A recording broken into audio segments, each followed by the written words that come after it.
শুভ দুপুর বন্ধুরা। আজকে আমি একা একাই খাবো, কারণ আজকে আমার রান্নাটা একটু লেট হয়েছে। ঠিক আছে, তো বর মশাই আর ছেলেকে খেতে দিয়ে আমি স্নানে চলে গেছিলাম।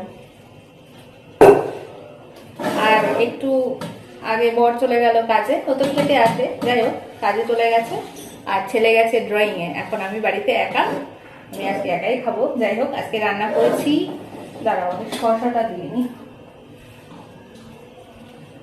একটু রান্না করতে করতে দেরি হয়ে গেছে, তারপর ছেলেকে গেছিলাম আনতে, ওই জন্য আরো দেরি হয়ে গেছে। যাই হোক, এই যে গাঠি কচু আছে না, সেই গাঠি কচু ভেজেছি। আমার বরকে বলেছি অল্প করে বাজার করতে, এতটাই অল্প করেছে, মানে গাঠি কচু গুনে গুনে মনে হয় 6-7টার মতন নিয়েছে। ওই 200 গ্রাম হবে এরকম, কি জানি। আমি ভাবলাম তরকারি করবো, তো এইটুকু কি তরকারি করবো বলো, ওই জন্য কি ধুর ভাজাই করে নি।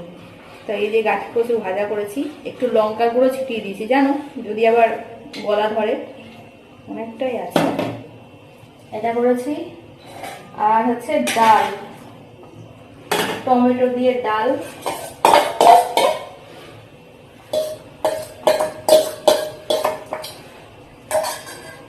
করেছি হচ্ছে সোয়াবিন আলু দিয়ে তরকারি। সোয়াবিনটা বাবা এখনো গরম।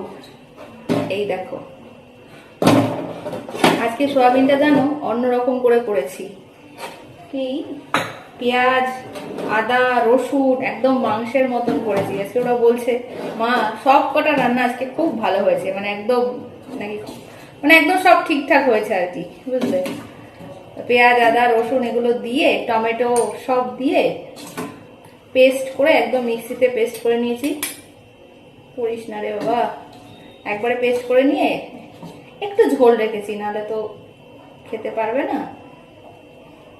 তাই দিয়েই করেছি।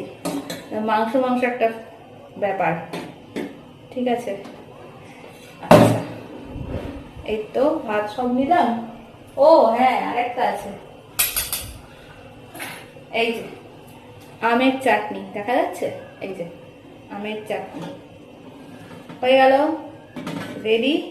এবার টিভি চালাবো, টিভি অলরেডি চালিয়ে এসেছি আমি।